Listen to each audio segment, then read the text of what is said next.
नमस्कार भारत। नमस्कार हिंदुस्तान। दोस्तों, आज हमारा जो टॉपिक है वो स्टे से संबंधित है, जिस वर्ड को मेरे हिसाब से लगभग सभी व्यक्तियों ने आम भाषा में, आम बोलचाल में सुना ही होगा। कोर्ट के अंदर दो तरह के प्रक्रिया होती है दोस्तों।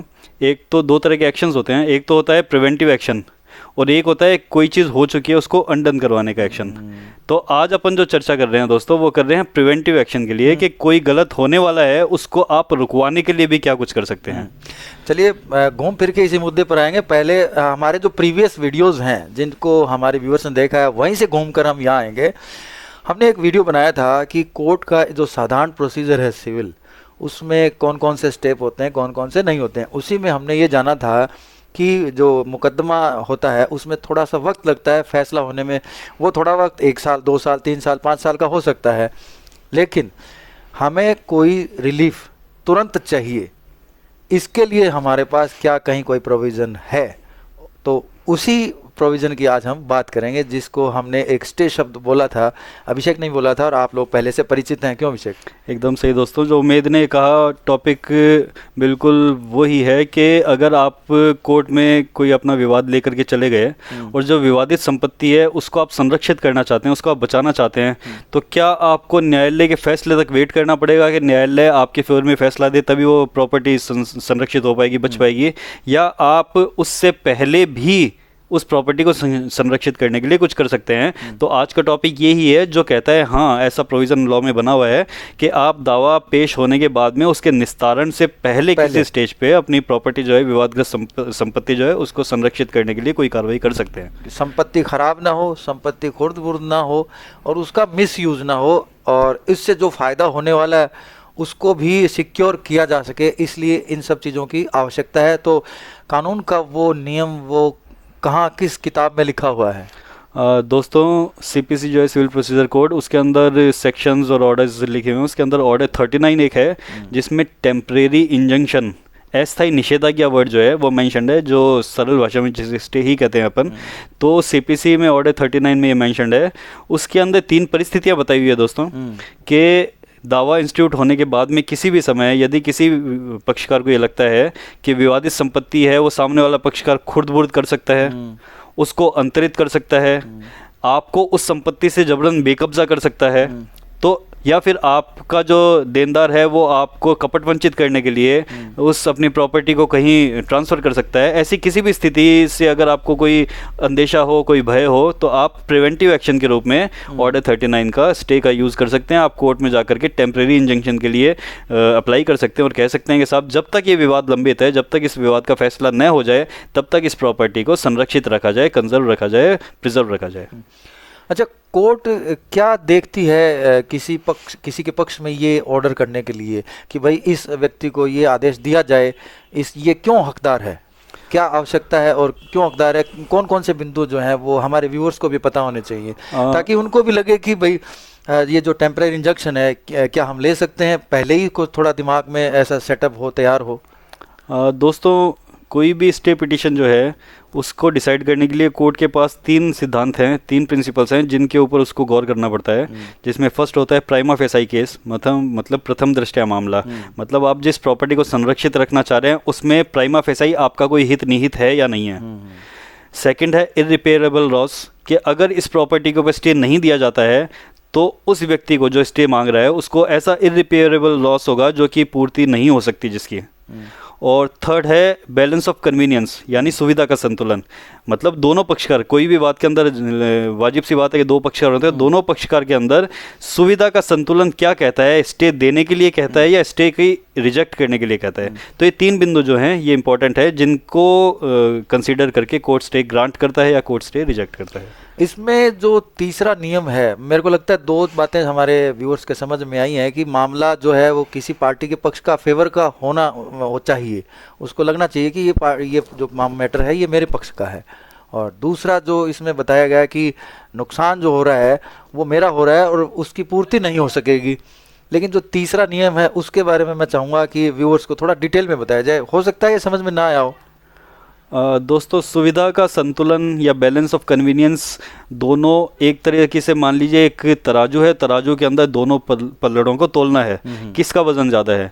सुविधा का संतुलन यही कहता है कि जो आदमी कोर्ट के सामने गया कि साहब स्टे ग्रांट किया जाए, अगर स्टे ग्रांट नहीं किया जा सकता तो उसको क्या नुकसान होगा, अगर स्टे ग्रांट किया जाता है तो उसको क्या फ़ायदा होगा, दूसरी तरफ दूसरी पार्टी को स्टे ग्रांट किए जाने से और इनकार किए जाने से क्या इफेक्ट होगा। इन दोनों बातों को कोर्ट तोलेगा, जिसका वजन कोर्ट को ज़्यादा लगता है उसके फेवर में ऑर्डर करेगा। तो ये वो बात थी जो मैं चाहता था कि व्यूअर्स को पता चले।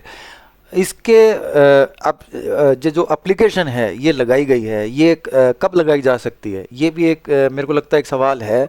बिल्कुल दोस्तों, स्टे की पिटीशन के लिए बेसिक एक बात समझनी पड़ेगी आप लोगों को कि स्टे कोई ऐसी एप्लीकेशन नहीं है कि आप कोर्ट में गए और सीधा कह दिया साहब मेरे को स्टे दे दे, ऐसा नहीं होता है। स्टे के लिए पहले एक दावा होना नेसेसरी है। इट मीन्स दावा जो है वो मदर है, स्टे जो है वो उसका चाइल्ड है।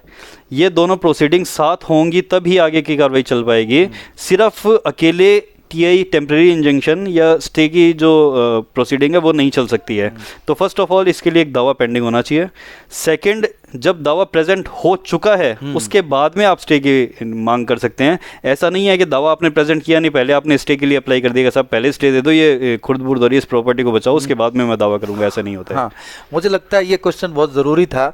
अच्छा, कोर्ट इस पर कितने दिनों में अपना कुछ रुख आदेश ऐसा कर पाता है, कर देता है? नियम में क्या है? दोस्तों, लॉ में प्रोविज़न दोनों ही हैं कि अगर आप कोर्ट में दावा लेकर के गए हैं और आप साथ में स्टे पिटीशन भी लेके गए हैं कि साहब मेरे को अर्जेंसी है, इस प्रॉपर्टी को बचाना ज़रूरी है, या सामने वाला मुझे जबरन बेकब्ज़ा कर सकता है, मेरा कब्ज़ा बचाना ज़रूरी है, या सामने वाला इस प्रॉपर्टी को बेच सकता है, ट्रांसफ़र कर सकता है, तोड़ फोड़ सकता है, तो इसलिए ऐसी स्थिति में स्टे ज़रूरी है, तो आप कोर्ट से स्टे की मांग एक्स पार्टी कर सकते हैं।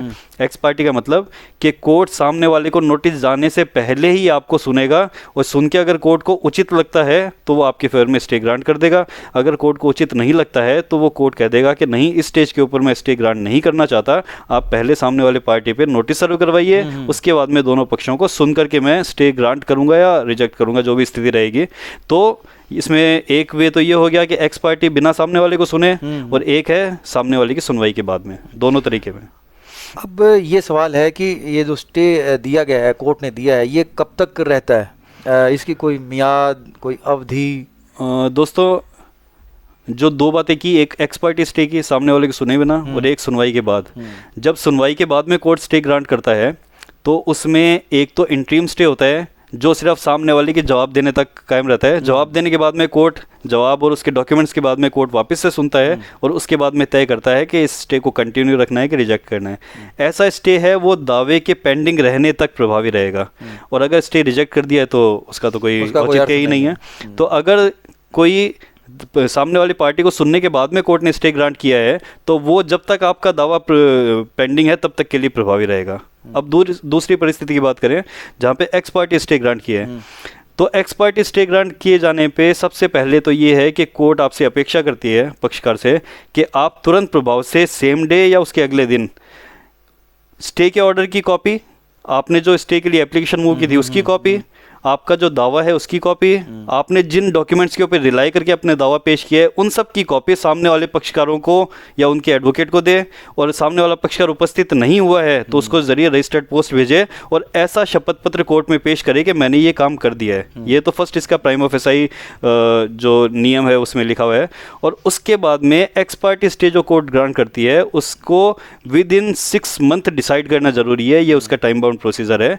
चूंकि एक्स पार्टी स्टे दिया था, कोर्ट ने सिर्फ एक पक्ष को सुनकर के स्टे दिया था, तो इसलिए ये टाइम बाउंड प्रोविजन किया गया है कि 6 महीने के अंदर अंदर कोर्ट वापस सुनेगा, सामने वाले को भी सुनेगा, उसके बाद में तय करेगा कि क्या मैंने इंटरिम जो स्टे ग्रांट किया था एक्स पार्टी उसको कायम रखा जाए या वो कायम रहने योग्य नहीं है, उसको रिजेक्ट कर दिया जाए। तो एक बेसिक सी जानकारी लॉ बेसिक्स चैनल की ओर से हमारे व्यूअर्स को मिली है कि स्टे क्या है और क्यों दिया जाना चाहिए, और जो कोर्ट ने ऑर्डर दिया है उससे ज़्यादा से ज़्यादा संभावना यही है कि जो संपत्ति है वो सुरक्षित रहेगी। कब तक? जब तक कि मुकदमा चल रहा है, जारी है, जब तक उसका अंतिम निस्तारण कोर्ट द्वारा नहीं किया जाता। बीच में इंटरप्ट करूंगा मैं उम्मीद को, इसमें एक प्रोविजन और भी है दोस्तों। अगर ड्यूरिंग पेंडेंसी ऑफ सूट परिस्थितियां अगर कोई बदल जाती हैं और आपको लगता है कि कोर्ट ने स्टे दिया था, अब इसको स्टे को तोड़ दिया जाना चाहिए, ख़त्म कर दिया जाना चाहिए, या फिर स्टे के अंदर कोई अल्ट्रेशन कर दिया जाना चाहिए, तो भी एक प्रोविज़न बना हुआ है कि आप कोर्ट में एक एप्लीकेशन मूव कर सकते हैं कि साहब आपने इस दिनांक को फला फला प्रॉपर्टी के लिए ये स्टे ग्रांट किया था, पर आज परिस्थितियां बदल गई है, इसलिए आपने जो स्टे दिया था या तो उसको वैकेट कर दें, खारिज कर दें, या फिर उस स्टे के अंदर संशोधन करके उसको अमेंड करके कोई नई तरीके से जारी कर दें। तो ये एप्लीकेशन भी अगर कोई एग्रीड पर्सन है तो बीच में फाइल कर सकता है। तो व्यूअर्स, आपको जानकारी अच्छी लगी होगी और आपके कोई सवाल हैं तो प्लीज़ कमेंट सेक्शन में लिखें, उनके जवाब आपको निश्चित रूप से मिल जाएंगे। और आज का वीडियो कैसा लगा ये तो आप अपने कमेंट से ही बताएंगे। आज के अंक से इजाज़त लेना चाहेंगे हम। मैं उमेश सिंह चौहान, नमस्कार। मैं अभिषेक टावरी, नमस्कार।